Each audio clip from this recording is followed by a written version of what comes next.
Digital ops, our internet cop, trying to trap me up, toughen up, reaching for my Glock, tripping on that pop. I mean that goose on the rocks, getting dizzy. Welcome, ladies and gentlemen. It's your host. Just this. I'm driving, so I might not make eye contact. But check it out. When the police pursue a suspect, what are they doing? Quick question. I'm pretty sure everybody knows it. What are they doing? I say that to say this. I was recently talking to a woman, trying to date her. And in our final gist of not talking anymore,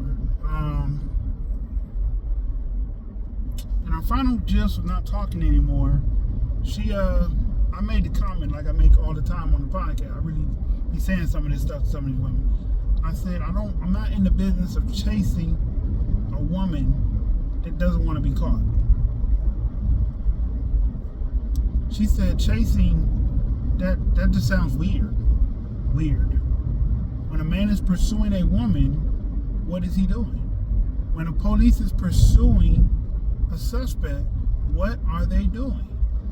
Chasing, following, pursuing, getting to know, running behind, making time, pursuing, expressing intentions, motives, catering. Those are the things I think of when I think of pursuing a woman, chasing a woman. Because no man and no woman just get together because they fall out of the sky. But oh shit, you feel right here? I feel right here too. We should get together. And maybe that sounds crazy as hell, but that's how some of these women be acting. Like, unless it's an eagle that just drops you, or some plane you just hopped off of. Why should we show interest in each other? I mean, you show interest in people because you like them. You share similar events. You see a situation that you can deal with or add to make better for you and the other person.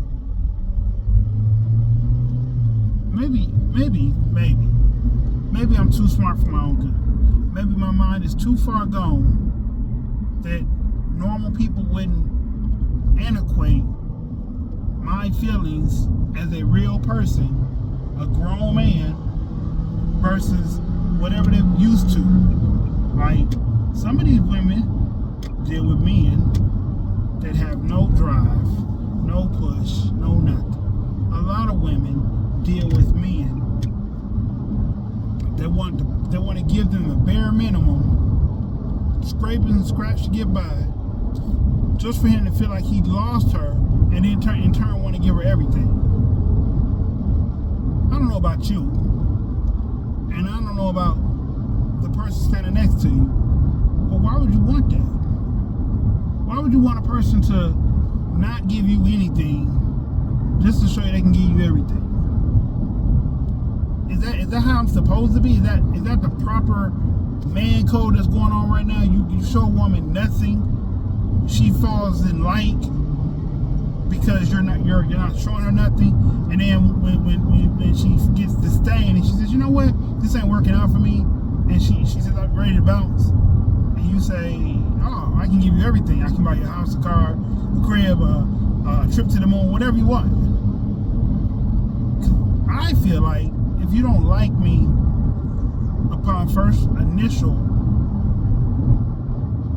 conversation or interaction or whatever, why would I like you later on once I feel like you're no longer attainable?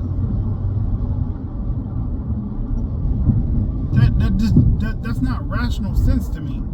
And I feel like these are my feelings today. It's gloomy outside. I'm not gonna get into all of it. There's just a lot going on today. Today's a hectic day. But hiding still, I feel like, once again, I feel like it's too many men on the internet talking points. too many women on the internet with talking points.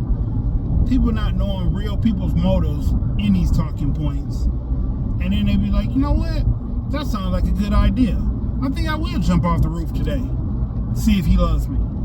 Or I think I will run up in a bank and see if I get enough money to supply her lifestyle. What?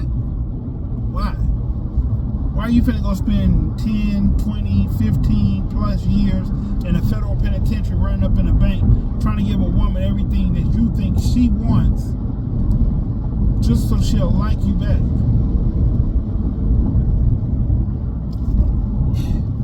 Shit like that be hard for me to comprehend because I don't get it. I don't get it at all. Like, why would you want me to put my life in danger? Like, okay, perfect example.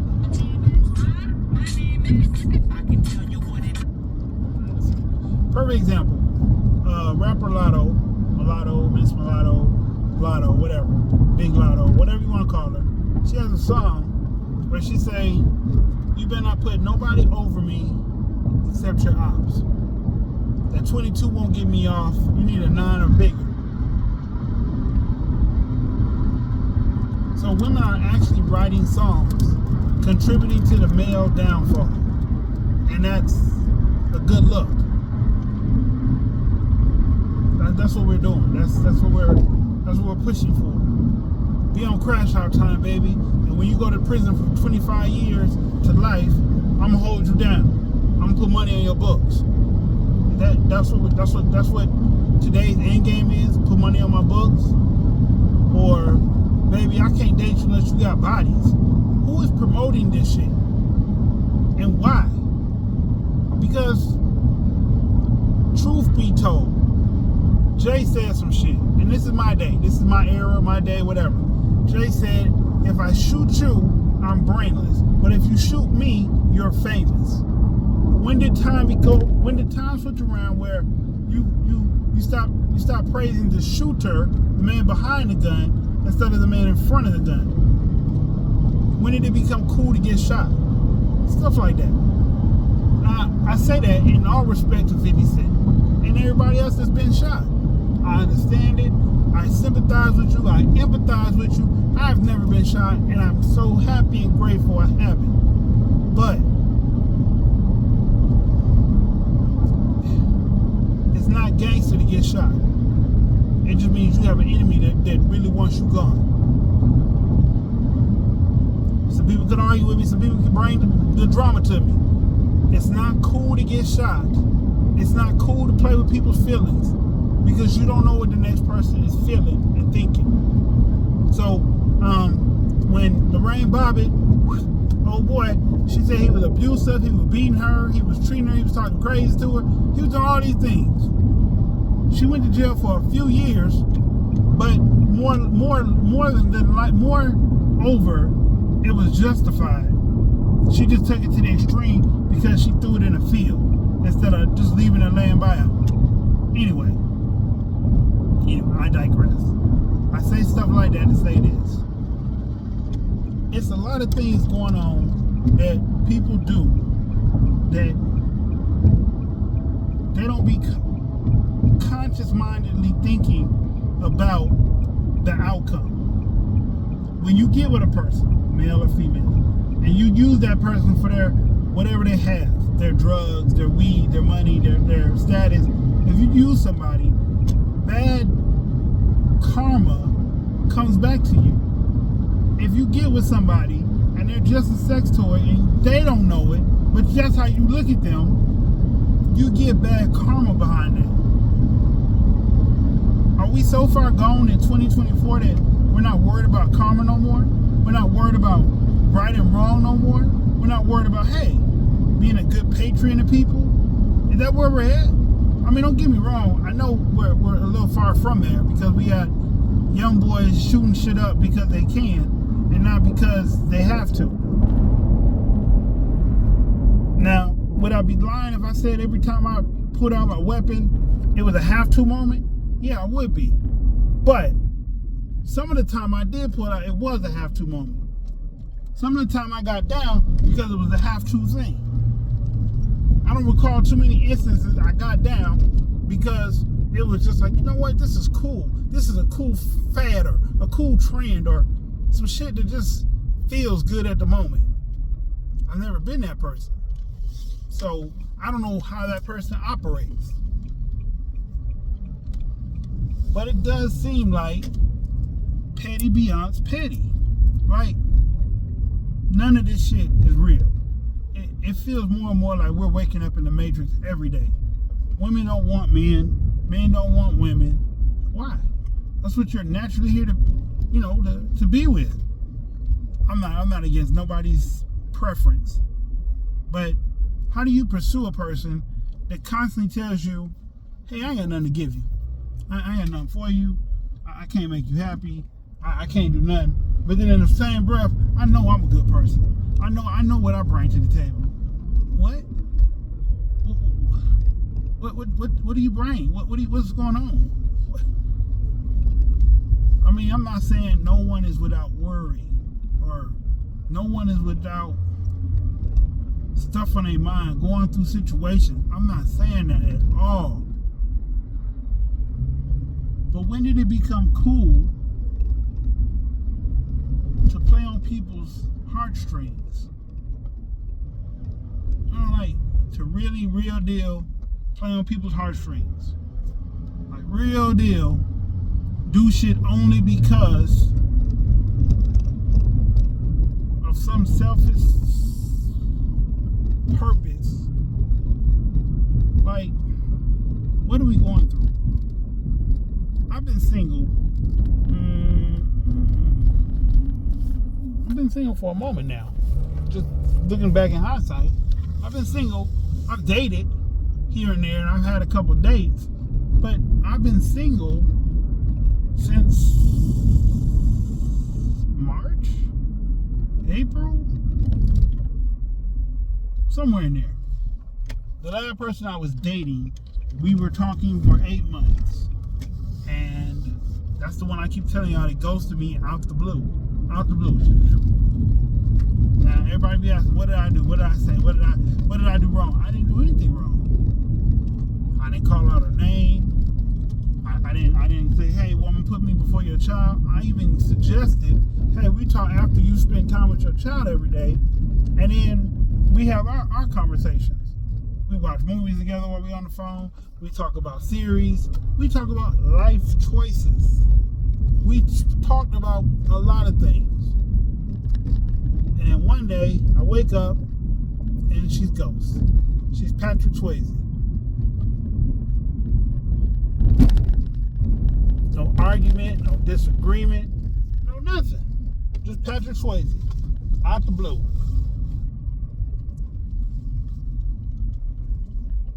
Hold on. All right, I'm back. Had to deliver something. Anywho.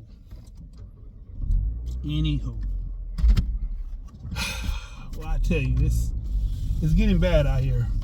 The conversation that people keep having or not having enough of, the dating pool that currently exists is so full of piss and shit and childish individuals, childish adults, not childish adults, is ridiculous. It's freaking ridiculous.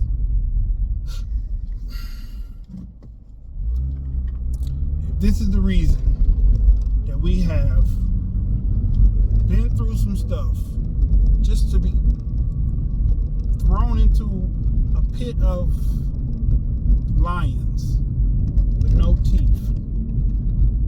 I know that sounds crazy. A pit with lions with no teeth. Why are we doing this? Why are we playing this game? Why are we doing any of this? Like, none of it really matters. I meet far too many women that believe money is the answer to everything, and it's not. I meet far too many men confused about who they are as a person. Or I meet too many that assume they know what's best for them because they've done research, they've studied, they've read an article, or searched the internet for something. How do I put it? Okay.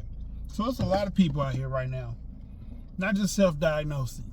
There's a lot of people out here that are using the internet in the wrong way.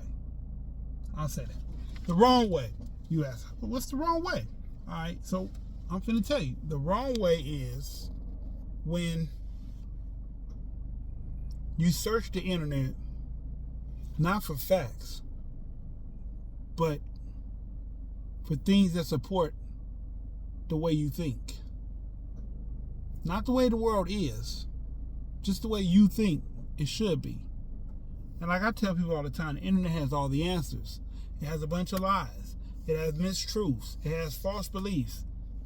But it has so many unanswered answers to anything you want. You want to wake up and say you're gay tomorrow. And I'm just using this as an example. Wake up and say you're gay tomorrow. You can find tons of things on the internet suggesting why you feel that this is who you are now. You never had none of these questions, these thoughts, these actions, these proverbial urges, but you read on the internet this, and you equate this with you. Like, for instance, great example. I say I'm an introvert, but I'm a social introvert. So what does that mean? I have a very small circle. I talk to the circle. If you're not really in my circle, I don't really talk to you. I might call you here or there, here, but I don't really talk to you. If we go out to a public place with a lot of people, I might speak to somebody. You know, if they keep looking in my way or they're too close to my proximity, I'll speak to them. But as far as being sociable, like, hey, yo, let me get your number, let me trade numbers with you, let me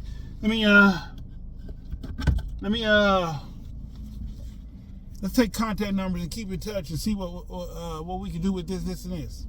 I don't do that. Well, let's work together. Let's do some work together one day.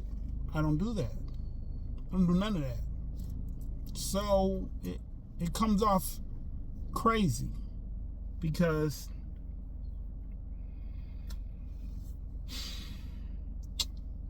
life right now is running like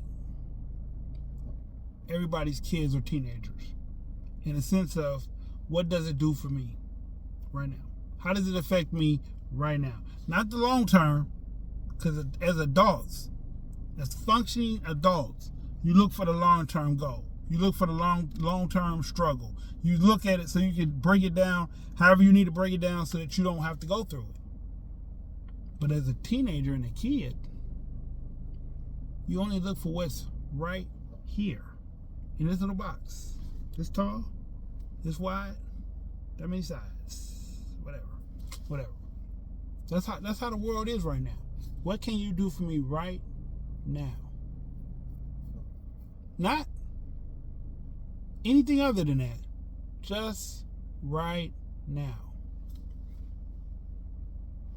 That is a sick proverbial thought that you got a million adults running around with this kid or immature like mentality of what can you do for me right now? I don't know how many of y'all drink, smoke, whatever your vice is, sex, money, pills, who knows, whatever. Your vice, I'm sorry to say this to y'all. Your vice is what you're addicted to, not what you like to do. That's not what you like to do.